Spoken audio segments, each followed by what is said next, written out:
Zadandani, Electro Ninja here, and welcome back to Electro Ninja's Lab. In today's video, we are going to be talking about Kingdom Hearts Melody of Memory. Oh boy. Now, of course, the reason that we're doing this video is because of the fact that next week, both Kingdom Hearts Melody of Memory and the PlayStation 5 release all over the world. And honestly, I'm really excited to talk about these two things. Obviously, won't be doing much on the PS5 for a little while, but when it comes to Kingdom Hearts Melody of Memory, I absolutely want to be making a few videos about it once the game has released, and I'll be doing my review of the game. Now, the first thing to note is that when I made my review previously, I had at that time only played it on the PlayStation 4, made my thoughts and theories about it, and all of that jazz. All the important information was laid out bare for you guys. And honestly, I think that was a really important thing for me to do. But there is a problem. And that problem is, what system should you play it on? Should you play it on the PlayStation 4 so you can just play it so you can play it all the time on a system that you know very well? Or should you instead play it on the Switch so you can play it out just and about whenever you want? Now, this is honestly a pretty hard question to answer. Like I said, when I made my review, I only played it on the PlayStation 4. I hadn't even checked out the Switch version, and because of that, I wasn't really able to make a good assessment of how the demo was on the Switch. And the answer for what it's like is, it is bad. Yeah, that's gonna get me some hate. Now, when choosing what system that you're going to be playing on, obviously there's a few things that you need to think about. And we're going to get to why it was bad on the Switch in a little bit. But I first want to give you some reasons why you would choose the Switch over the PlayStation 4. Now, obviously, when you're choosing your system, the first thing that always should be on your mind is, what is my favorite system to play this game on? And for most people, it's probably going to be the PlayStation because it's just what everything has been on. Obviously, you could still play it on the Xbox, which I know that a lot of people are probably going to be doing because, come on, it's Xbox and Americans. It's just going to happen, unfortunately. But this game is also a game that is good for starting players. So, as such, if you are a new player to the Kingdom Hearts series, then choosing whatever system that you have is honestly the best option. And while I say that PlayStation 4 is probably the better option for fans, that's not always going to be the case. Sometimes you will just choose to go to a different system, and that's fine. But the Switch has a lot of advantages over the other two systems. The first of which is that the Switch is actually easier to record on, believe it or not. Obviously, when it's off of docked mode, then it's much harder to record on. But when you are recording on the PlayStation 4 or the Xbox, while they do have their share button options, when recording from an Elgato, you have to make sure that you always check to make sure that you have turned off the HDCP thing. That way you can actually record things using your Elgato. And it just makes things 1,000 times easier. But with the Switch, luckily you don't have to do that. I don't necessarily know how it works exactly on the Xbox, but for the Switch, there's nothing there. And it's actually kind of reasonable because they didn't really see any reason to block people from recording this stuff. it's actually pretty awesome. So obviously, yeah, choosing to go to the Switch for that reason absolutely makes sense. There's going to be a lot of people who are going to be choosing it as players for just playing the game, who are going to choose to go to the Switch just because of that specific reason. Also, you're able to go on the move with it. Like, let's say you're on a commute, you're riding the bus or you're riding the train to your location that you need to go to. Playing on the Switch, absolutely a viable option and a fantastic one. Obviously, if you're out and about, let's say you're going on a road trip to whatever location, whether you're the one driving or not, eventually you're going to need to stop, and it's easier to just pull out your Switch and play that when you take a break than it is to pull out your PlayStation 4 and hook it up to a TV just so that you can play. Let's be honest, it's not going to be fun playing on the PlayStation when you're out on a trip, because like I said, you're going to have to set it up each and every time and all that jazz. While for the Switch, you don't even have to worry about it, because most of the time you're just going to have the thing, and maybe you're going to have your charging cord with you, and that's it. Everything else is just whatever. So, obviously, like I've said, there are some good reasons to want to play on the Switch. But with that, there's also some disadvantages to playing on the Switch. And this is mostly for old players who have been playing Kingdom Hearts for a long time. And that's just simply due to how our brains have been wired for Kingdom Hearts. And now, obviously, if you're someone who's able to switch consoles fairly easily and don't get mixed up or whatever, then obviously this is a moot point. But when playing on the PlayStation with Kingdom Hearts, or practically every single game is like this for PlayStation, X has always been your yes button, and circle has always been the no button.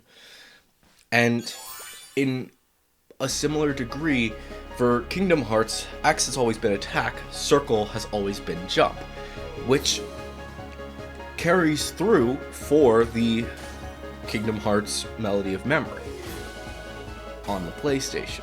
Now, keep in mind that these buttons are in a specific placement. X is down, circle is right, everything is easy, straightforward, to the point. And if you've been playing Kingdom Hearts for a long time, it's super easy to just jump into this game directly from any other game on the PlayStation 4. Then there's the Switch. Switch has a bit of a different situation here. Due to the way that Nintendo had been for a really long time, back when the games were first starting, A and B were the two main buttons that have been there from the very beginning. And if a console doesn't have all of the buttons, then those two are the ones that will always be there. A always being yes, and B always being no. And then they would add, obviously, other buttons for other systems. And that worked fine. The problem is the Switch. And also GameCube controllers.